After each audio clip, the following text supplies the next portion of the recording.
Si l'on s'en tient aux analyses prédictives, à l'étude des 3 dernières années de pluviométrie en Algérie, le retour des précipitations pourrait être attendu en fin de semaine, aux alentours du 12 février. La situation hydrique est préoccupante.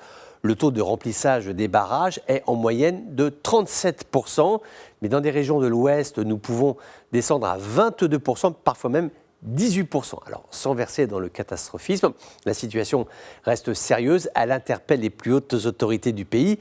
Maintenant, plutôt que scruter le ciel, peut-être que l'Algérie pourrait se demander pourquoi en sommes-nous arrivés là? Parce que l'eau en soi ne manque pas sur Terre, il n'y a pas de pénurie, il n'y a que surconsommation et gâchis, comme cela a pu être dit et répété ces dernières années. La consommation des ménages en soi ne pose pas de problème. Il y a assez d'eau pour tout le monde. Le fléau, c'est le gâchis. Nous en avions parlé l'année dernière, l'histoire de cet employé d'une mairie qui arrosait les pelouses à grandes eaux tous les jours de l'année, même quand il pleuvait. Il préférait arroser sous la pluie plutôt que risquer la réprimande de son chef. Comme l'agriculture d'ailleurs, faire pousser des pastèques dans des régions désertiques en ponctionnant l'eau des nappes phréatiques, c'est un drame. Et pourtant, on le sait, et pourtant, ça continue. Le non-respect des cours d'eau, des ruisseaux, des petites rivières, avec les pots de yaourt qui flottent, les sacs plastiques, les produits chimiques de type lessive, tout cela porte atteinte à la ressource, à sa qualité.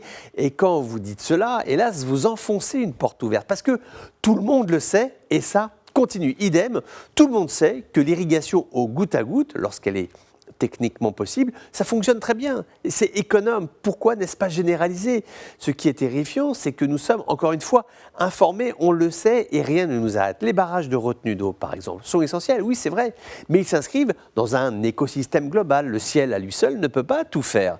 C'est l'homme aussi qui doit agir. Au citoyen, seul, chez lui, à la maison, en famille, dans le cadre de ses activités quotidiennes.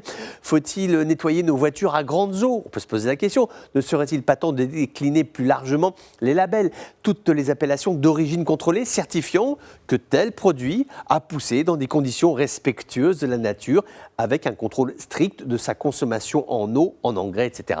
Là, pour l'instant, tout le monde regarde les nuages, le niveau des barrages, en attendant que la pluie tombe. Non, nous pouvons nous engager dans des actions complémentaires, concrètes, respectueuses de la nature, vivre avec la nature en bonne gouvernance, sans lui demander l'impossible.